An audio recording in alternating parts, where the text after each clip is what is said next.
Hello everyone, welcome to Vedant Vision. Let's discuss about Kamla jaundice, जिसको हम हिंदी में पीलियाई बोलते हैं।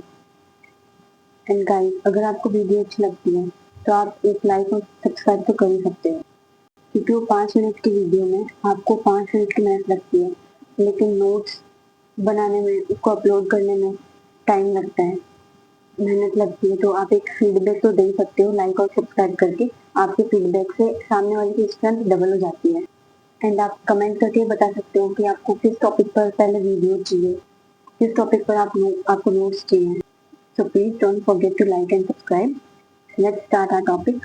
कामला का परिचय है। कामला रोगी में त्वचा, नेत्र, नख, मुख का वर्ण हरिद्रा पीत हो जाता है, मतलब हल्दी जैसा कलर हो जाता है इसमें। फिर ये 2 टाइप के बताएं, स्वतंत्र और परतंत्र कामला। स्वतंत्र कामला क्या है? जब पांडु रोग के बिना कामला उत्पन्न होता है। कामला रोग जो है पांडु से ही उत्पन्न होता है, और आगे आप देखोगे इसके निदान भी सेम पांडु जैसे हैं। तो स्वतंत्र कामला ये है कि पांडु रोग के बिना कामला उत्पन्न होता है। और परतंत्र कामला क्या है? जब पांडु रोगी पित्तवर्धक आहार विहार का सेवन करता है तो उससे उत्पन्न कामला परतंत्र कामला होता है। तो अगर पांडु रोगी है, उसमें पित्त पहले ही बढ़ा हुआ और वो पित्तवर्धक आहार विहार करेगा तो उसका जो आगे डिजीज होगी वो कामला हो जाएगा उसको। देन उसके निदान सेम है पांडु रोग। अब आपने पांडु रोग में भी ये सारे निदान पढ़े थे, जैसे अम्ल, लवण, अतिउष्ण विरुद्ध साथ में आहारों का अति सेवन, सेम उड़द तिल तेल का अति सेवन, दिवा स्वप्न, अति व्यायाम, वेग अवरोध, अति काम, चिंता, भय, शोक, क्रोध आदि। पांडु रोगी द्वारा पित्तवर्धक पदार्थों का अति सेवन। फिर है इसकी संप्राप्ति। संप्राप्ति में क्या है? सामान्य संप्राप्ति क्या है? इसमें पांडु रोगी का पित्तवर्धक आहार विहार सेवन, ये हो गया निदान सेवन। संचय अवस्था है। फिर उसके आगे पित्त प्रकोपित होता है, ये प्रकोप अवस्था है। फिर पित्त द्वारा रक्त मांस धातु का दूषण। फिर है कामला रोग, इससे कामला रोग उत्पन्न होता है। ये है इसकी सामान्य संप्राप्ति, और ये इसके भेद के अनुसार आ जाती है, जैसे शाखाश्रित कामला है और कोष्ठाश्रित कामला है। तो निदान सेवन से अगर हम कफ वृद्धि का निदान सेवन करेंगे तो इसमें कफ वृद्धि होगी। कफ की वजह से जो है वेग अवरोध हो जाएगा। कफ जो है पित्त के साथ मिलकर वेग को रोक देता है, तो कफ वृद्धि, और कफ वृद्धि की वजह से ये वात के काम को कम कर देता है, मतलब वात को मूर्छित करना। फिर रोगी के त्वचा, नेत्र, नख, मूत्र पीत बन के हो जाता है, ये व्यक्त अवस्था जिसके अंदर आपको लक्षण दिख रहे हैं।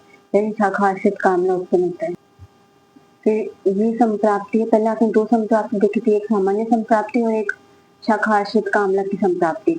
फिर ये उभय संप्राप्ति है, जिसके अंदर शाखाश्रित और कोष्ठाश्रित दोनों को बताया जाता है। जैसे निदान सेवन करेंगे पित्त प्रकोपित होगा, पित्त की कोष्ठ और शाखा में गति। फिर उभय आश्रित कामला होगा, जिसमें शाखाश्रित कामला और कोष्ठाश्रित कामला दोनों के लक्षण दिखेंगे। फिर आते हैं इसके भेद, शाखाश्रित, कोष्ठाश्रित एंड उभयाश्रित। और ये स्वतंत्र और परतंत्र मैंने आपको स्टार्टिंग में बताया था। फिर संप्राप्ति के बाद संप्राप्ति घटक। दोष क्या है? इसमें पित्त प्रधान त्रिदोषज है, पित्त प्रधान व्याधि है। पित्त कौन कौन से आएंगे? पाचक, आलोचक और भाजक। जैसे आपको नेत्र और त्वचा का पीतवन दिखता है तो आलोचक और भाजक पित्त। दृश्य धातु, रक्त और मांस, धातुमल, पित्त एंड कफ। अग्नि, धात्वाग्नि और जठराग्नि। उद्भव स्थान कोष्ठ और आमाशय, जहाँ से ये स्टार्टिंग होती है दोष की, कोष्ठ और आमाशय।